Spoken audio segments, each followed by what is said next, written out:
Hello दोस्तों, स्वागत है मेरी आज की न्यू वीडियो में। आज हम अल्टा वेजिटो की स्टोरी को कंटिन्यू करेंगे। हम देखेंगे गोकू के साथ क्या हो रहा है। अल्टा वेजिटो की मजेदार स्टोरी को कॉलेज में आने लगा।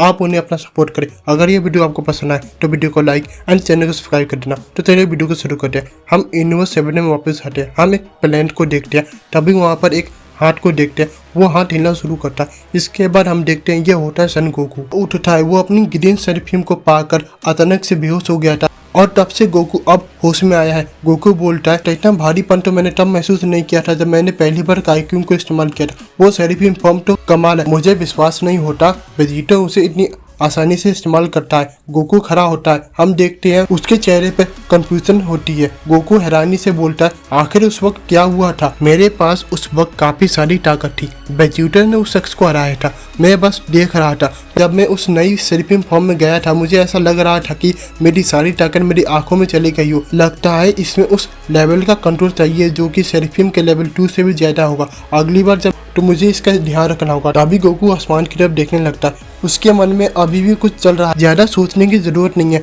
ये फैक्ट है कि मेरी ऑलमोस्ट एनर्जी खत्म हो गई है। मुझे कुछ सेंसु बीन की जरूरत है, जल्द से जल्द। मैं जानता हूँ मेरे ही किसी क्लोन के पास बहुत सारे सेंसु बीन है। मुझे ये नहीं पता कि वो किसके पास है। लगता है मुझे अर्थ पर कुछ समय के लिए जाना होगा। वैसे भी बेहतर होगा कि मैं एक बार देख आऊँ धरती पर सब कुछ सही चल रहा है कि नहीं। जैसे ही गोकू धरती पर वापस जाने की तैयारी कर रहा होता है, तभी उसे एक आवाज सुनाई देती है। हम देखते हैं ये आवाज एम्बर फ्लेम की होती है, जो कि ऑलमोस्ट मरने वाला होता है। कुछ समय वो गोकू को मारने ही वाला था जब तक उसे एक मिस्टीरियस वॉरियर ने नहीं मारा था। गोकू हैरान हुए बोलता है, ये कैसे हो सकता है? वेजिटा ने उसे हराया था और इसे समुद्र में फेंक दिया था। ये यहाँ पर क्या कर रहा है? इसके बाद गोकू धीरे धीरे एम्बर फ्लेम की तरफ अपना कदम बढ़ाता है। कुछ देर में गोकू एम्बर फ्लेम के बराबर खड़ा होता है। मुझे याद है मैंने तुम्हें कुछ मील गिरते हुए देखा था। मैं कुछ देर के लिए अनकॉन्शियस हो गया था, पर क्या तुम इतने समय में यहाँ तक पहुँच गए? जब मैं अनकॉन्शियस था तो आखिर तुमने मुझे जिंदा क्यों छोड़ा?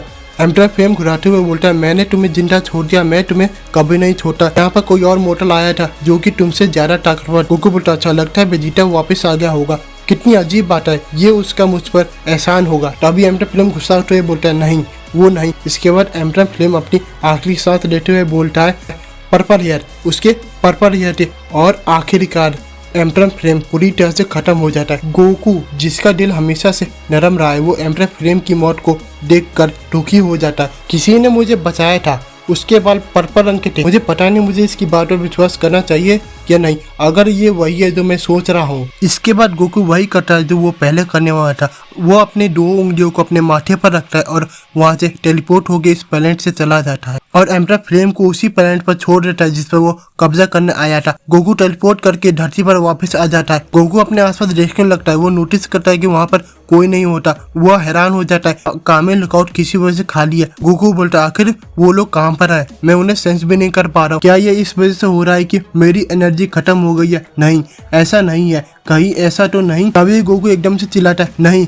क्या गोहान और डैड हार गए? क्या हमने फिर से सबको खो दिया? तभी गोकू को एकदम से आवाज आती है, नहीं गोकू परेशान मत हो, सब कुछ ठीक है। गोकू पहले भी सब कुछ खो चुका है, इसलिए उसका घबराना जायज है। तभी उसे एक फीमेल की आवाज आती है। ये आवाज कामे लुकआउट के कैसल के अंदर से आ रही होती है। हम देखते हैं ये होती है बुल्मा। बुल्मा बोलती है, तुम्हें एक पीस में देखकर अच्छा लग रहा है गोकू। गोकू को आखिरकार सब लोगों को देखकर शांति मिलती है। गोकू बोलता है, बुल्मा मुझे नहीं लगा था कि मैं तुम्हें यहाँ पर देखूंगा। एक सेकंड के लिए तो मैं घबरा ही गया था। क्या बाकी लोग अंदर है? मैं उनको सेंस नहीं कर पा रहा हूँ। मुझे पक्का विश्वास है कि वो अंदर बैठ के खाना खा रहे हैं। मेरे लिए भी एक लेट लिया, मैं भूख से मरा जा रहा हूँ। बुल्मा बोलती है, तुम्हें भूख कब नहीं लग रही होती? बुल्मा बोलती है, तुम लोगों को सेंस इसलिए नहीं कर पा रहे हो क्योंकि वो लोग यहाँ पर है ही नहीं। चिंता मत करो, कुछ बुरा नहीं हुआ है, कुछ अच्छा हुआ। मैंने और डैड ने किसी तरह सेंस पोर्ट्स की टेक्नोलॉजी फिर से रिवाइव किया। ये पोर्ट्स उनके लिए काफी थे जो लोग यहाँ पर रहने के लिए तैयार थे। उन्होंने तुम्हें और वेजिटा को ज्वाइन कर लिया है ये यूनिवर्स की रक्षा करने के लिए। और हर स्पेस पोर्ट में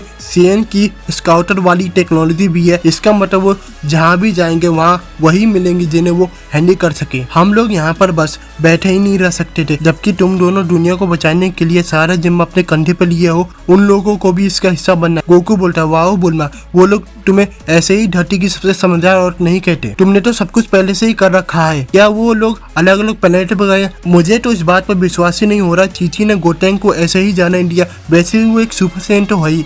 बुल्मा इस बात का जवाब देते हुए बोलती है, तुम्हें पता है ना, मेरा टंक्स भी अभी छोटा है, मैं उसे अकेले कभी भी ज्यादा दूर भेजूंगी नहीं।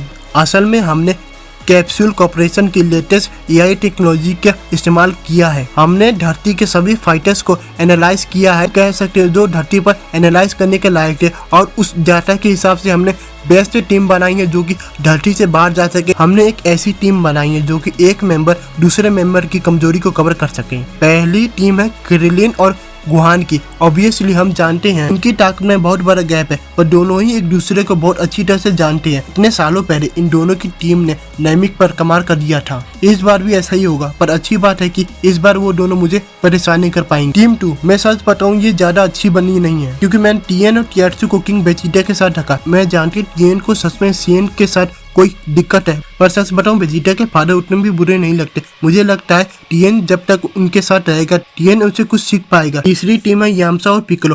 पिक्कोलो जब नैमिक से आया था तब वो बहुत ज्यादा ताकतवर बन चुका था, शायद पिक्कोलो के साथ रहकर यामसा के अंदर थोड़ी हिम्मत आ जाए। इसके बाद आती है गोटेंग और टंक्स की। मैं जानती हूँ वो दोनों काफी ताकतवर है, पर सीजे बच्चों को स्पेस पोर्ट में भेजना बहुत ज्यादा खतरनाक हो सकता था, इसलिए मैंने उनकी टीम बाल्डोक के साथ बनाई है। और लास्ट 50 टीम में है धरती के सबसे ताकतवर भाई बहन, यानी कि अंडर 17 और 18। और सच बताऊं वो हमें काफी सारे सरप्राइजेस दे सकते हैं। गोकू बोल रही है तो काफी मजेदार है। अब मुझे लगता है काश कि मेरे पास भी एक टीम होती। तुम्हारा थैंक्स बुल्मा। सच बताओ मुझे तुम लोगों की काफी चिंता हो रही थी। मुझे ये बात याद होनी चाहिए कि तुम भी काफी कैपेबल हो। अब मुझे कुछ सेंसुबिन चाहिए। बुल्मा गोकू से बोलती है तुम्हारा वो काम भी हो चुका है। तभी बुल्मा अपने पीछे से सेंसुबिन का एक बैग निकालती है और ये बैग गोकू को दे देती है। ये बात तो मुझे रियलाइज हो गई थी, जितने सेंसुबिन तुम ले जा रहे हो उतने यूनिवर्स को बचाने के लिए काफी नहीं होंगे, इसलिए मैंने कोरिन की मदद से काफी सारे सेंसुबिन पहले ही तैयार कर लिए हैं। इसके बाद गोकू एक स्माइलिंग के साथ वो बैग ले लेता है। वो बोलता है तुम सच में कमाल हो। वेजिटा सच में एक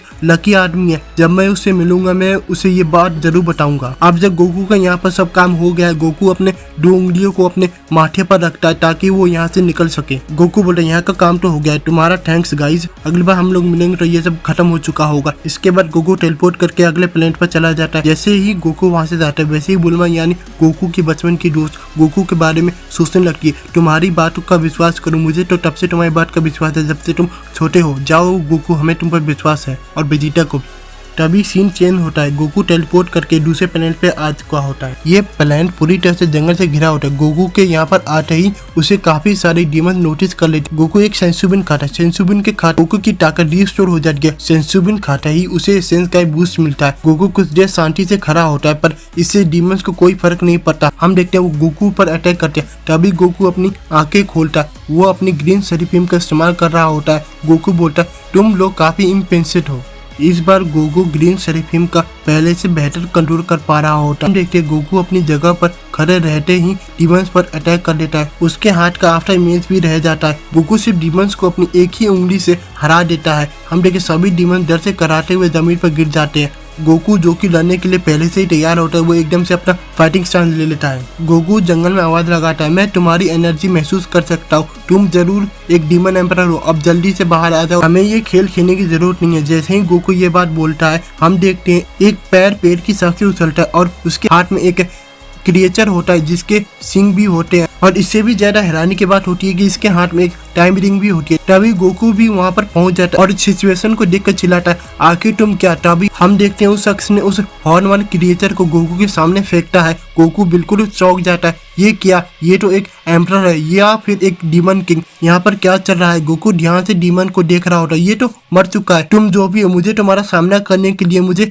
1 से ज्यादा क्लोन लगेंगे, सही कहा ना, आखिर तुम कौन हो। गोकू एकदम से अपनी नजरें उठाता है, वो बिल्कुल चौंक जाते हैं। ऐसा लग रहा है गोकू ने जैसे पास्ट के भूत को देख लिया हो या फिर फ्यूचर के। तभी हम देखते हैं गोकू के सामने फ्यूचर टंक्स खड़ा होता है। टंक्स गोकू से बोलता है तुमसे मिलकर अच्छा लगा सन गोकू। ये वही वॉरियर है जिसने पिछले चैप्टर में गोकू को बचाया था। ये टंक्स भले ही फ्यूचर टंक्स हो, पर ये वाला टंक्स गोकू से पहली बार मिल रहा होता है। सोचने वाली बात यह है कि ये टंक्स का कौन सा वेरिएंट है, और सबसे हैरानी की बात है कि इस टंक्स के पास ग्रीन सेराफिम क्यों है। इन सभी सवालों के जवाब मिलेंगे नेक्स्ट चैप्टर में, क्योंकि आज की वीडियो यहीं पर खत्म होती है। मैं आपसे मिलता हूँ अगले चैप्टर में।